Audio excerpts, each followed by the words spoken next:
मधुरं वदनं मधुरं नयनं मधुरं हसितं मधुरं हृदयं मधुरं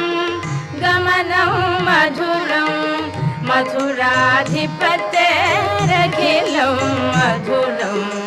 वचनं मधुरं चरितं मधुरं